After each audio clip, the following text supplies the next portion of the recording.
Blog Talk Radio. The Visionary Hotspot. Talk radio with the consciousness of women, for women, by women. A radio show bridging the gap among women desiring their purpose with the world's greatest minds, achievers, and believers of women's progress. The Visionary Hotspot, inspiring, encouraging, enlightening, and empowering women to live life as our greatest self. I am you, you are me, and we are visionary women.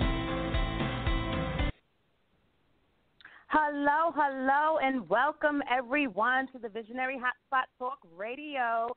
And today we are here with the amazing, wonderfully accomplished Kim Iglesias. Did I pronounce that right, Kim? Kim Summers Egglesey.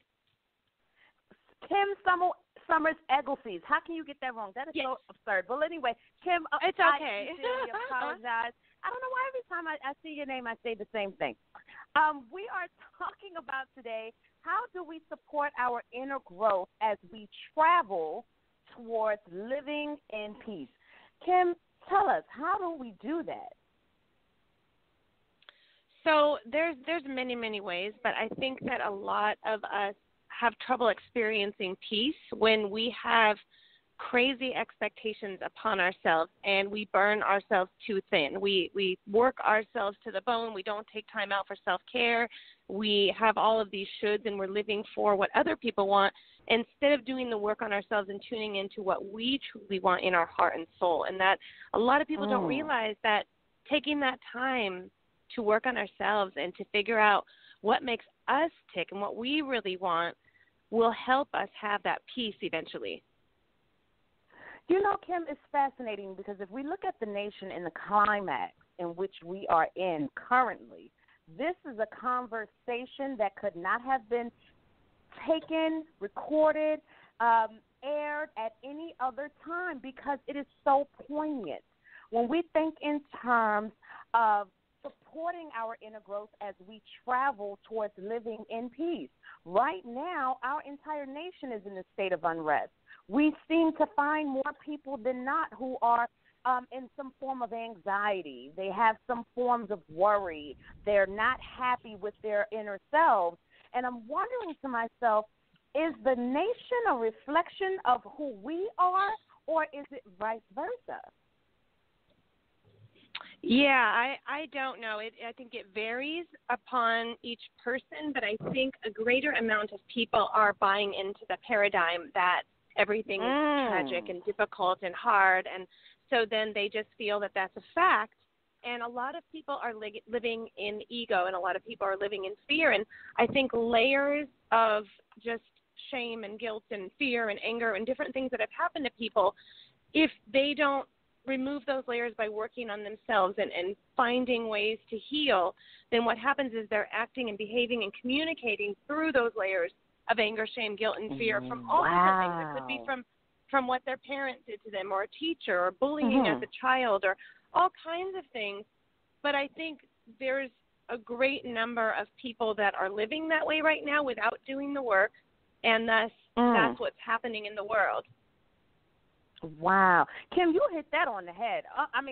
You got it going on. You hit that on the head when you spoke about, no, seriously, when you spoke about we're buying into the narrative, and then you also spoke about the layers that we're operating through. Why do we live in a paradox where we're migrating through these layers? And let's look at it honestly. A lot of these layers don't belong to us. We kind of inherited it because we kind of lived around toxic people, and therefore inherently we become toxic. So how do we start looking at what is really ours, our real layers, and then saying, okay, these layers don't really belong to you?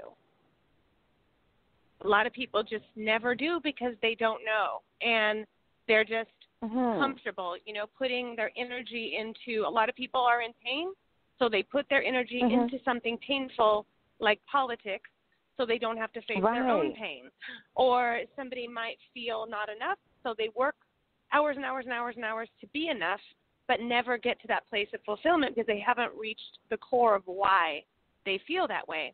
And so I think that it really starts with hitting the bottom, just getting to the bottom where you're feeling like I'm just not fulfilled and I don't know why, and asking for help to get out of it, or starting to read lots of books or start self-analysis and go, where is this coming from? I'm not understanding, so that someone can finally face it. And a lot of times they don't realize that that's where it's going to hurt, but finally you're going to get to that peace and fulfillment and living your real heart's passion if you can actually do the work and get there. See, I'm wondering to myself, because you keep reiterating about doing the work. Have we become a microwave generation where really investing in doing the work seems so mundane that we are not willing to do the work? Or is it a matter of living in a society where we are comfortable living in the illusion of being made whole? Yeah, that's a great, amazing point, and I really think it's both. I think some people feel one way, some the other, and some it's a mixture of both. And so, I mean, I think you really answered it right there. And I often hear, it's too deep and heavy, I can't even deal with it. It's easier just to stay the same and not deal with it. I know someone personally who said, I am comfortable with drama. When things get too happy, I get bored. Oh, my God. Oh, girl. And that usually actually stems from a chaotic childhood where they've been imprinted with the fact that chaos is comfortable.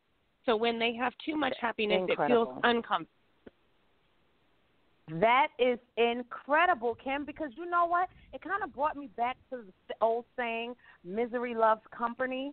And when you think in terms of misery loving company, when you think in terms of that, we don't necessarily always think that the company that we're keeping is what's making us so miserable. You know what I'm saying? It's almost like that thought, that birds of a feather, they flock together. When you are this way, you attract that thing that you hate the most. And so you're not understanding why you're getting the toxic boyfriends, or why the success in your career that you're really wanting is not coming to you, because you're projecting something that is drawing that kind of negativity to you. Because that's with anything, evolution. What goes up comes down. Anything goes out comes back in. So how do we start living in a reality where we become the center of our own universe? And we start living in a place and in a space where things start to evolve and revolve around us, that are those things our hearts truly desire. Yeah, definitely. I think the funny thing is I feel that people need permission, because so many people have been taught the old school way of, keeping anything that you love about yourself to yourself. Don't work on yourself. Don't be full of yourself. And so I think that I've found that a lot of women feel they need permission to spend that time working on themselves. And I did research. The last couple of years, I really did a lot of research on what women really want. It was actually very beautiful. It was simple. Everyone just wanted to love themselves, to have more time in nature, to have more time spending their moments on things that they're passionate about, to have more love in their life. And I think that when they get permission, it's almost like a prescription. You need to spend 10 hours or more a week on bettering yourself, on self-growth, on finding out more about you and finding out what makes you tick. And a lot of times what helps is when you explain to them, if you do this, you'll be your best self, and you'll be walking the talk and living by example, even in something as simple as going to the store. Lift someone's life by what you say to them, because you've developed yourself as your most enlightened best self. Wow. And that's unfortunate, because if we think in terms of gaining permission to actually be our greatest self, in a lot of cases, you will never gain that permission if you don't start looking inward first. It has to be an introverted thing. It's almost like where people find happiness outside of themselves. It's almost this thought in your mind, and this is not no woo-woo talk. A lot of times when I talk to people, it's this kind of woo-woo conversation, look inside, love yourself, know yourself, that kind of mess. But I'm saying these are real principles that when we think in terms of living life in our greatest self, that has to come from a place starting from within. So how do we start giving ourselves that permission instead of someone else giving it to us, and they may never do it? Yeah, I mean, that's a great point. And I think one of the main things too is not discounting something as woo-woo or discounting something you feel passionate about and saying, well, it's just this, or I know this is kind of crazy and weird, but it's just this. I think owning it, and I think really having someone work on developing their self-esteem and their confidence and realizing, okay, if I look down what I've done so far in my life and then I look ahead, what do I really want? And what do I need to do to get there? And really getting real with yourself and not, I think a lot of people will say stuff and it'll make them feel good to say it, but they never plan on truly taking action. But if someone really makes up their mind and goes, well, you know, in my timeline, if I look 50 years ahead, what do I need to do to really get into happiness, fulfillment, and peace even more than what I have now, or maybe even at all? And that's what's going to make them hit reality, hopefully, and go, okay, and most of the time we do need to ask for help, or we do need connections to help us along the way. Even though a lot of it is inner work, we need some of the stuff that we don't know because we weren't taught that in school. Right. And that's a great point, too, because we haven't been taught a lot of things. It's almost like, you know, we were kind of raised to live in mediocrity, and then we're kind of thrown out into the world with the expectation of greatness. You know, it's almost literally like you're setting yourself up to fail, because no matter what amount of success you have, you will not keep if you are not centered, if you have no real, if your spirit, your mind, your thoughts, if everything is not centered, you will not be able to maintain it, because there is a formality. And that formality is called being human. And that experience, one would think that it would be rather simple to communicate in a form of being human, but that's not quite the case. So how do we start? I would hate to say go back to being kind of primitive, but that's the logical terminology for it. How do we start tapping into some of that spiritual sense, that spiritual sense, that common sense that we were born with before we kind of got watered down? Yeah, beautiful point. I love your questions. I think that a lot of it is to question everything. Like, why are we all accepting everything as a factor just the way it is? Like, why is it just like everybody always says? And so if we can question and go, well, is that really a fact? You know, is that low energy or high energy? And start tuning into our heart and getting used to what our heart leads us to, like finding out what our intuition means and just really discovering and knowing ourselves. I've worked with women who just kind of had it. They finally had it with their lives, and they took time off. They turned inward. They did things, spent time alone, and they started discovering aspects that, oh my gosh, I have an intuition. I have senses that end up becoming the right answer to things. Yes.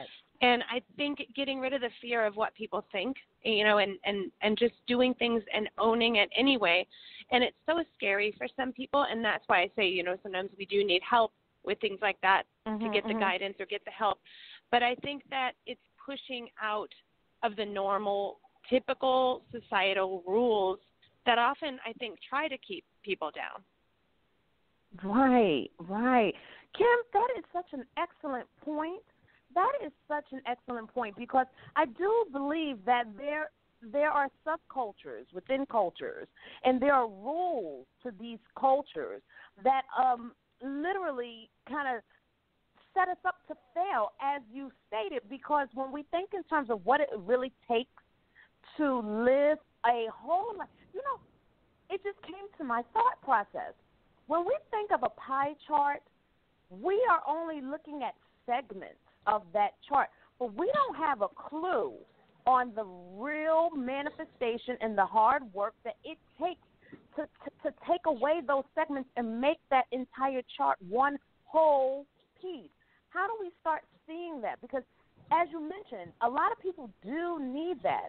But as I know, and I've even done this here recently, I have cut everything off. You will not see Charmaine on. You have not seen Charmaine actually actively participating on social media for the last almost a month because I knew that I needed a break to be able to breathe, catch my breath, become more introverted so I could really see what my next steps were.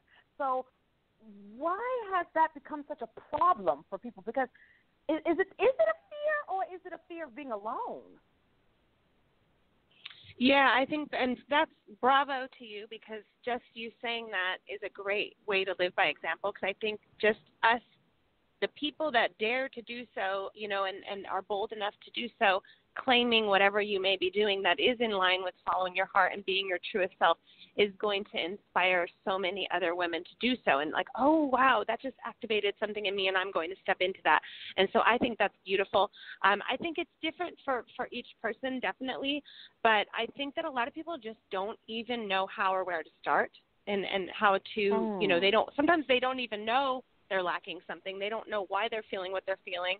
And so it has to sometimes be one phrase that activates something in them, or going to one seminar or watching one show that they have a special guest and they go, oh my gosh, that's me. And they have this breakthrough moment where they go, I got to fix this about myself.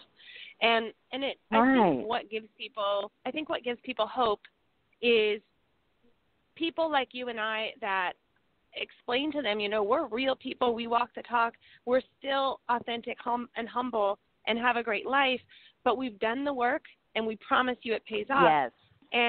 And I've explained that the more you do, it becomes this compound effect and foundation where you start thinking different, and life becomes so much easier, and you wake up every day with it being like a great positive adventure. And it doesn't mean you don't have bad days, but you handle them so much smoother because you've done the work, and that it is so, so worth it, even though it is time-consuming. I think the more results someone sees, they become more fascinated, and then they start moving forward. Yeah, and I think that's the whole point, too. That's a very good perspective, is that we need to become more fascinated with life instead of living our lives vicariously through other people. We see celebrities, and we actually think these people are legit. Like, we don't realize that we're coming in contact with their persona. It is not who they really are. We may never know who these people really are because no one outside of my house really knows who I am. So how do we start seeing life in a place where we become fascinated? You know, when we was little kids, everything fascinated us. I'm serious. Like, I grew up in Brooklyn, New York. Everything fascinated me. The man on the corner, the crossing guard lady, everything fascinated me. Standing in front of my building, playing double dutch. I mean, it was just a matter of discovery. How do we start kind of going backwards in our thinking in reference to becoming fascinated with life again? Because you brought up an excellent point. Yeah, and kind of a two-part answer there. So with the celebrity thing, I think that was a great example. And just to comment on that, that's a big issue. I mean, because a lot of celebrities out there have got so caught up in their persona and so caught up in what society and the public wants from them that they feel this crazy amount of pressure, and they get torn between tuning into who they really are and still saying what everybody wants. And that's why a lot of times they do turn to drugs, alcohol, or something else and really have a major breakdown. And so that's a big issue in itself, is to make it okay for them to just be them and be authentic and show people that they're human too and they have faults, silly idiosyncrasies and things like that. So that's one answer. And then another answer, I feel, I just lost my train of thought on the second question. No, but that's okay, because you know what? This experience is an honest response. You know, it's almost like we always feel the need to have to clean up behind ourselves. If you lost your train of thought, you lost your train of thought. What you just proved it's that okay you were to human. be messy. And you know what I'm saying? So I remembered. So the second answer would be that you actually, people don't realize you have the power to train your mind to notice the beauty in every teeny little moment. And one of the things I recommend for someone who has a mediocre, monotonous life, you know, if they really feel like that and they say, nothing's going well, is to actually look at your schedule before the week starts and take each item. So let's say you have a job you hate. Take that job and each day go, okay, what are 3 things I can get out of today? Okay, I can inspire the secretary. I can make a difference in this section of my job. I can have a great attitude and uplift 10 people today. And just make kind of like statements for each thing you're doing. I'm going to an event and it's going to be memorable and exhilarating and exciting. I'm going to meet 2 new people. Just making that kind of your goal for each thing you're doing is going to uplift your week. And so it's really training your mind to notice the things you did as a kid and notice those simple things as actually something really complex and beautiful. Wow. And you know what? That is something, ladies, that we are going to discuss on the other side of this commercial break. How do we realize how beautiful our life is? We'll see you guys in a few minutes. The Visionary Hotspot. Talk radio with the consciousness of women, for women, by women. A radio show bridging the gap among women desiring their purpose with the world's greatest minds, achievers, and believers of women's progress. The Visionary Hotspot, inspiring, encouraging, enlightening, and empowering women to live life as our greatest self. I am you, you are me, and we are visionary women. Join us at thevisionarywoman.com, a media network of women, for women, by women. Watch our hosts of insightful video exchange interviews. Listen to the Visionary Hotspot Talk Radio to empower your evenings and read fascinating articles of perseverance and inspiration, all with you in mind. Visit thevisionarywoman.com and follow us on our social media pages, Facebook, Instagram, and Twitter. Yes, ladies, welcome back, and we are here with our fantastic friend Kim as we are talking about how do we support our inner growth as we travel towards living in peace. Now, we have 7 minutes left in this interview. Kim, tell us, what are the top 10 things that we can do to gain peace in our lives? Okay, yes, gain more peace in your life. Number 1, have a gratitude list. Don't forget to think of things that you're grateful for. Number 2 is make a list of what you're doing in your life now and what you want to be doing in your life in the future, and rate each thing from 0% to 100%. Now, anything lower than 100%, start to question, why am I doing this? Why am I seeing this person? Why am I at this job? And see what you can do to start lessening those things and really focusing on the things that are 100%. The more you say yes to what's 100% on your list, the more you're at peace and joy in your life.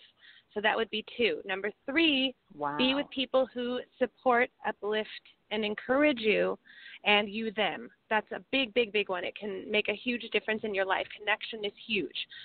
Number 4, I would suggest to be around like-minded people. Join a group of a mastermind or like-minded women that you see at least once a month. That's going to add a lot of peace to your life because you'll feel heard, you'll feel supported, and it's been really huge for a lot of people that I know in their lives.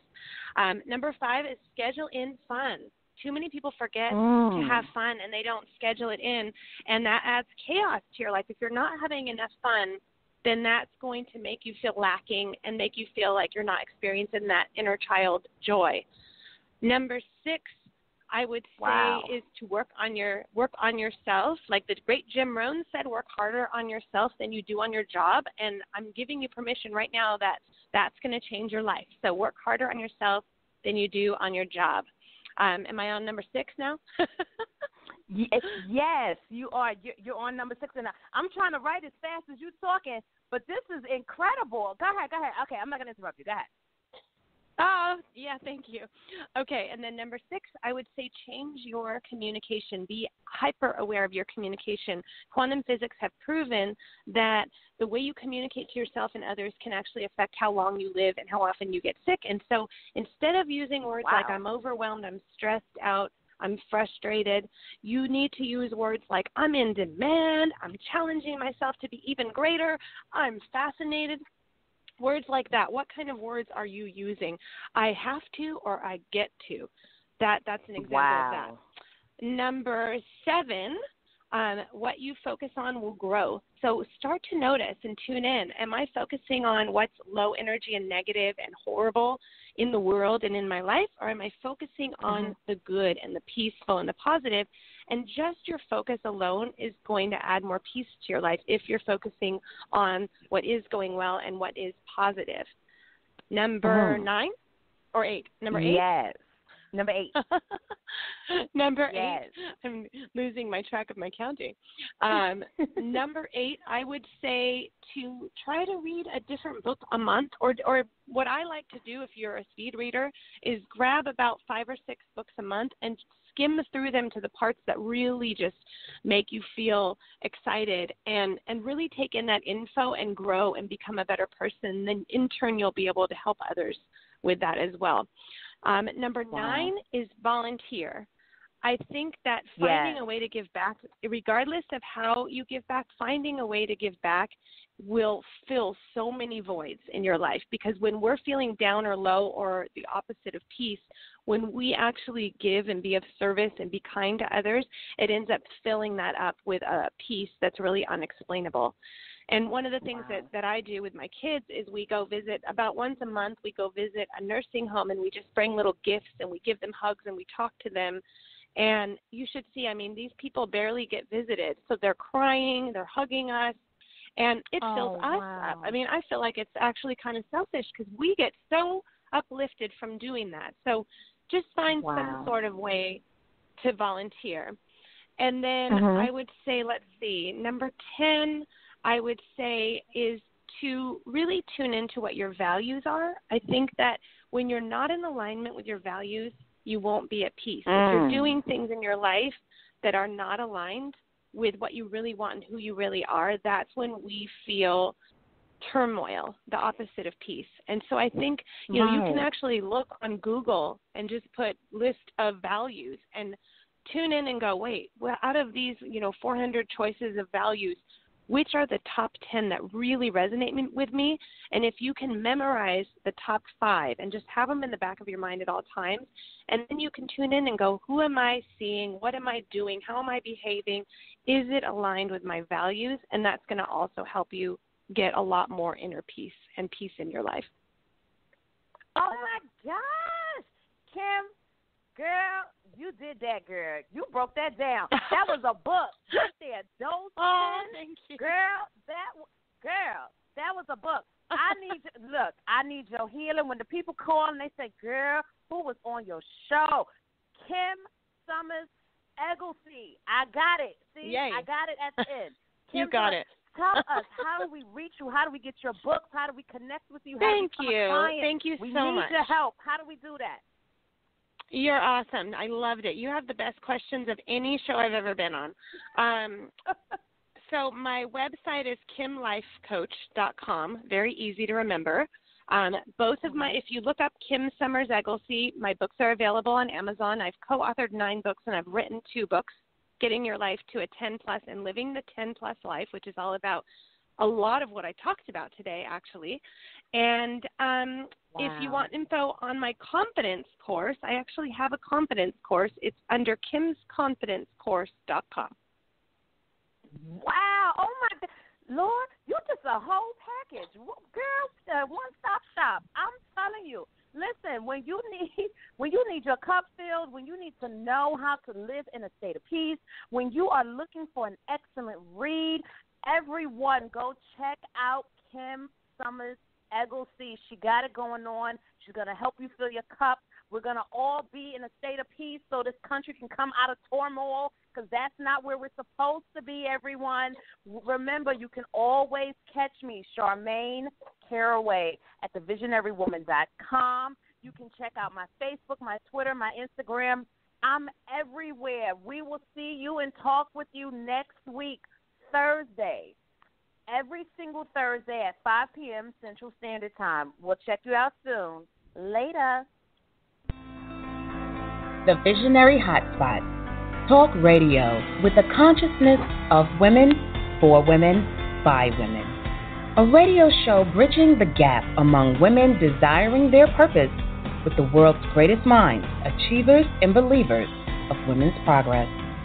The Visionary Hotspot, inspiring, encouraging, enlightening, and empowering women to live life as our greatest self. I am you, you are me, and we are visionary women.